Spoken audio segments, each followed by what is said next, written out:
The term fast casual has taken the culinary world by storm. It describes a restaurant that's not quite fast food, but also not the kind of place you give your compliments to the chef because they don't deserve it. The casual part is easy enough to pull off. No strict dress codes, no reservations, maybe a cafeteria-style ordering system so you can watch them spit in your food. The fast part is a little bit more complicated. I'm Brian Gutierrez, and on this week's episode of The Feed, we explore how restaurants ensure that they have enough tables open to service a near constant stream of customers. Actually, you just want me to tell you? I'll just tell you to save you some time. They do it with subtle, sneaky mind games. But I imagine lighting a trash can on fire will work in a pinch too.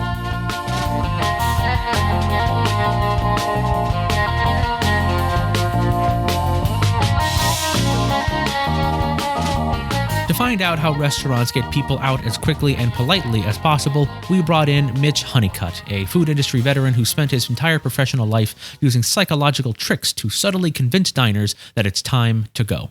Mitch, would you say you're pretty good at kicking people out of restaurants? Yeah, I think so. I've made a pretty good career out of being a very passive-aggressive bouncer.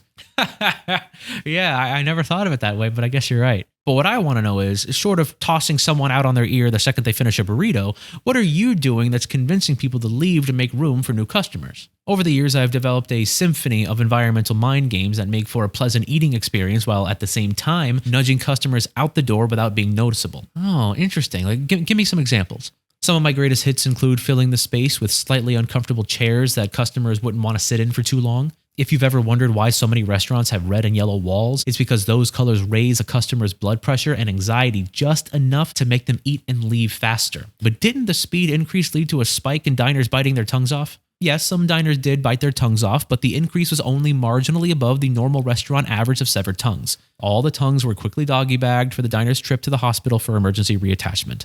Now, people listening may not realize, but you're a legend in the restaurant efficiency world, isn't that right? I guess, but I'm not too comfortable with that. Oh, no need to be modest. Your techniques have been used for years and your innovations have gone global. They're in restaurants all over the world. Yes, that is nice, but if you don't mind, Brian, I'd prefer to talk about my new work. Oh, sure. Yeah, okay, sure. Well, I hear that you have some new innovations in the fast casual dining efficiency space to unveil for us. Yes, in a sense. Contrary to what my colleagues in the fast casual dining efficiency research and development world may think, I have devised several wonderful and totally viable new efficiency techniques that have not, let's say, been implemented quite yet. But if just one person will just give me the opportunity, they will definitively prove that I am not a, quote, washed-up hack who hasn't had a good idea since 2002. Who are you quoting, if I may ask? My wife, mostly, during an industry conference, and then the rest of the crowd when they sang along with the bouncing ball on the PowerPoint slide. You mean your ex-wife, right? No. Okay, well, the feed is pretty big among food industry types, so let's hear some of your ideas and maybe you'll get a couple of bites. Okay, all right. My first idea is another neat psychological trick used by a waitstaff to deliver food faster. I call it the 95-mile-an-hour pizza. Want me to demonstrate it? Go right ahead. Whoa, what the hell are you doing? What kind of mind trick involves shooting a pizza from a crossbow? You don't like it? No, it's fine. Do you have anything else? Indeed, I do. I spent years trying to figure out how to get people out of restaurants quickly and efficiently with passive environmental tricks. My latest innovation in table turnover rate takes a little bit more of a forceful approach. Yeah, well, what is... Ah! What the hell was that? Glad you asked. Some restaurants have a more pressing need to move lollygagging customers who lounge around long after they've paid their bill. When there's a party of four that's overstayed their welcome, the manager can hit a small button that launches the customers out of their seats to make room for new ones. I got the idea from my good friend, James Bond. Oh, my head. Oh, please. Tell me you don't have any more. Several, but I'll go straight to my favorite of the bunch. This one I made specifically to once and for all shut up all those naysayers who have been doubting my genius for the past 20 years. He's got a gun! He's got a gun! Everybody run! If you'll just calm down and listen to me, you'll be fine. Don't do this. Please don't do this. There's so much I haven't done. I never mastered eating fish by lowering the whole thing into my mouth and pulling out a bunch of bones.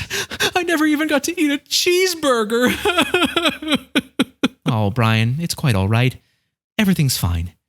Just open your mouth nice and wide and let me show you my genius. Please, no, pull that finger, no, pull that finger, no.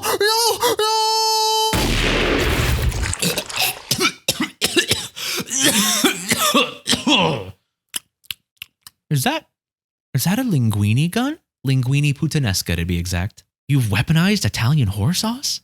It's violence is my ultimate expression of fast casual dining efficiency. You're insane. And a genius. I'll give you $20 right now for an 80% stake in your inventions. Sold! Yes! We're going to make a fortune on this. Mitch, thank you for stopping by. I'll see you on my yacht after the pasta musket takes off. Oh, you know I'll be there.